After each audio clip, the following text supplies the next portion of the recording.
Okay, so for 1 and 2, you are changing these fractions into decimals. And you're supposed to use a bar to show a repeating decimal. And you're using long division to work out the answer. So for 5/8, remember your rider goes in the house, the horse stays on the outside.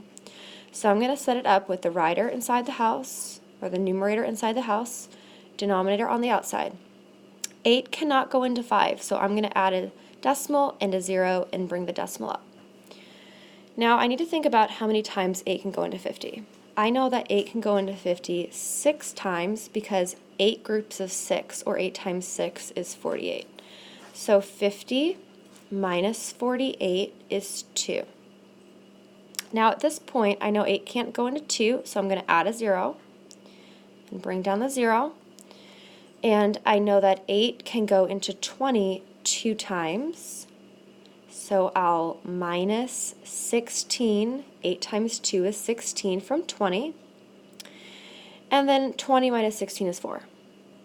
Now again, 8 can't go into 4, so I'm going to keep adding a 0 at the end of my decimal, and I'm going to bring down that 0. And I know 8 can go into 45 times, because 8 times 5 is 40. And when I subtract 40 from 40, I'm left with a 0. So when I'm left with 0, that means that I have nothing left over. So 8 can go into 5 0.625 times. That's my answer. For -7 over 22, the same concept still applies. Even though we have a negative fraction, that doesn't matter, and we're not going to worry about that until the end. So in this case, 7 goes in the house, and 22 goes on the outside.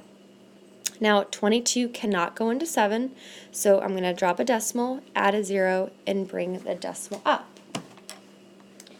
Okay, after I've done that, I know that 22 can go into 70 3 times, because 22 times 3 is 66. So I'm going to subtract 66 from 70, and I have 4 after, because 70 minus 66 is 4. Now 22 can't go into 40, so I'll add a 0 and bring it down. And I know that 22 can go into 40 1 time. So 22 times 1 is 22, so subtract that away from 40. And 40 minus 22 is 18. Okay, once again, 22 can't go into 18, so I'll add a 0 and bring it down. And I have now 180. Now after a little bit of work, I know that 22 can go into 180 8 times. So I'm going to put an 8 above and subtract away 176, because 22 times 8 is 176. Now 180 minus 176 is going to be 4. And again, 22 can't go into 4, so I'll add a 0 and bring it down. And I know that 22 can go into 40 1 time. Now if I were to continue with this pattern, I would see that the 1 and the 8 are repeating. So I need to put a bar over the 1 and 8. So my answer is -0.318, and with a bar over the 1 8, because that's the only part of this decimal that's repeating.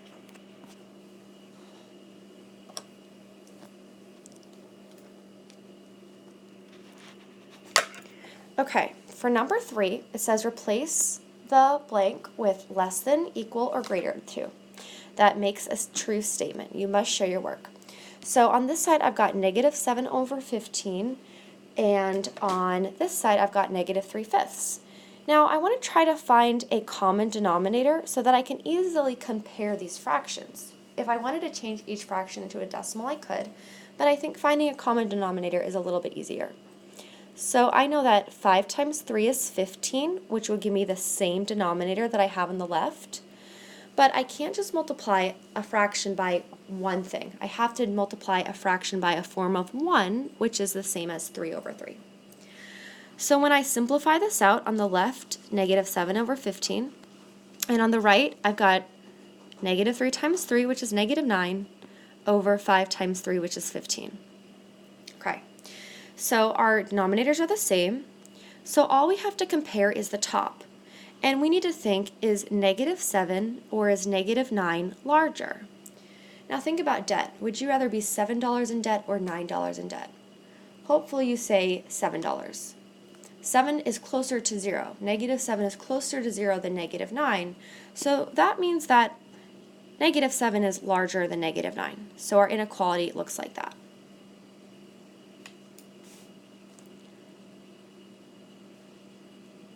Okay, for number 4, we've got 2/5 and 7/9.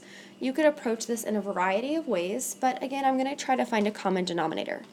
So I know 5 and 9 are my denominators, and I'm just finding a common denominator so that I can compare these fractions easily.